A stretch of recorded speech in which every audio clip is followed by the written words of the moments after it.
I'm disappointed.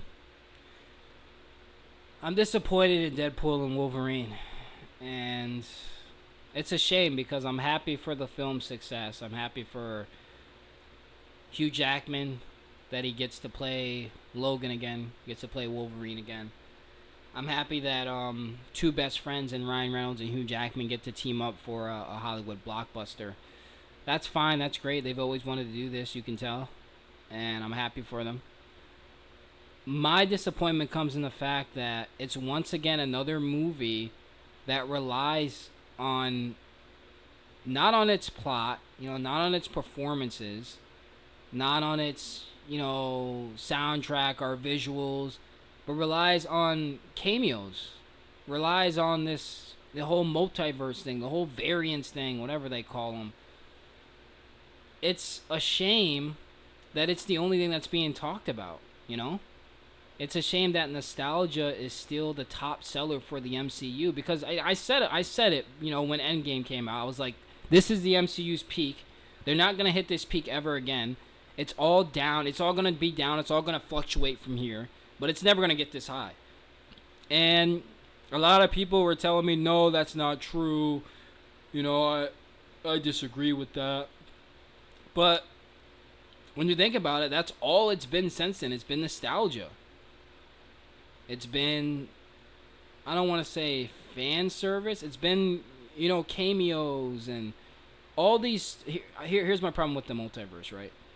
Is that you're showing something, you're showing stories that we may never see, and you're teasing us with those stories. I get it.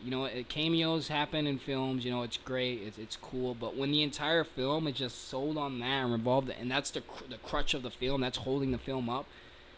It's like, okay, so are we actually gonna get a Gambit movie? Are we gonna see Gambit? Are we gonna see Henry Cavill's Wolverine? Are we gonna see these? Are they just there for 5 seconds for the rest of the time? It's I just it maybe it's a good thing that it leaves you wanting more, but for me, it just kind of has the opposite effect where it's like, okay, we have to be realistic. Movies cost hundreds of millions of dollars to make. All these guys can't be getting movies. Maybe they can co-star in movies, I guess, or have little extended roles in movies, but not all of them can.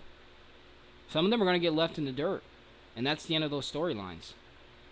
And when you look at the MCU, it's just been this whole multiverse saga, this whole thing. I mean, Loki, Multiverse of Madness, No Way Home. It's just so much of it has just been using nostalgia as a crutch, and it's not like they can't get people talking about the story anymore. Because that was the big thing for the MCU was the overarching plot, the overarching story, and all people could talk about the moments and how cool it was that in Age of Ultron you could see Thor literally sweating as Captain America was faking not being able to lift the hammer. And you could see that kind of reaction in Thor, and then by the time Endgame came around, you see Captain America wield the hammer, and it was an incredible moment because it was little moments like that, where we were focused on the characters in the story, and not characters in other universes and all this stuff. But that's not what the MCU is anymore. The MCU isn't about Iron Man's personal journey. It isn't about the trials and tribulations. Steve Rogers adapting to the modern world. It's not about. It's not about telling captivating stories or building captivating characters. It's about, okay, we're going to throw everything at the wall and whatever sticks sticks. So what happened? Because from what I was told, and I was on the DC side of things for a long time, and I was told that Marvel, they had plans for movies up until 2050 or whatever. Were these the plans? It can't have been. It can't have been. And this isn't even MCU. This is all Fox. This is Fox. Hugh Jackman, Ryan. This is Fox. This is Fox's X-Men legacy going on here. But man, I mean, it couldn't have been these plans. The garbage we're getting, and I'm not gonna talk about go in depth about all the MCU movies. I enjoyed WandaVision. I actually enjoyed Multiverse of Madness. I enjoyed all the non-multiverse parts. I enjoyed the story elements. Like the character elements, like Wanda as a character, Doctor Strange's journey. I enjoyed stuff like that. I couldn't care less about the multiverse porn or whatever you want to call it at this point. But I did enjoy the Marvels for what it was. It wasn't a spectacular movie, but it was. I think it's something that could have been a series. That's something that could have been a mini series. I tried to watch what was that, Secret Invasion or whatever. I couldn't get into that. I hated the plot twist in that. It's just I don't know what we're doing. If this is it, if this is the MCU now, it's just a nostalgia factory, harkening back to the past for a headline, for a viral tweet. And I have to say that I'm disappointed, because I would have liked a discussion around this film to be about, oh my God, Hugh Jackman gave an incredible performance. Oh, Ryan Reynolds was so captivating. Oh, like the story was so emotionally moving. But it's like, oh, it's fun. And, by the way, this guy and these guys and all these guys were in it, and this guy was in it, and this was referenced in it, and man,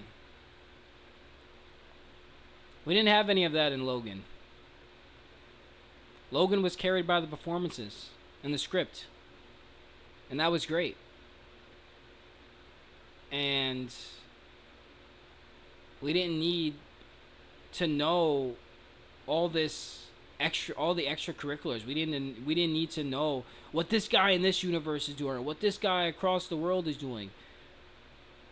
It was about the character in the title, Logan, and it was a satisfying finish to that franchise.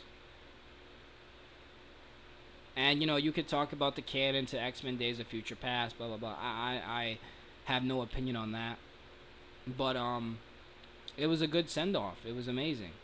And I know this isn't the same Logan, right? But the emphasis now on variants and stuff like that, it just makes the characters feel less special now. It makes the characters feel like you're just minuscule in this whole expansive multiverse, and there's a better version of you that's thriving out there and just doing great, and are suffering even more, or has it even worse. And it makes the characters that you see, that you follow, just feel like less significant. But that's my thoughts on that. I just wanted to make a quick video about that. Good fight scenes though, stuff like that. It's not a terrible movie.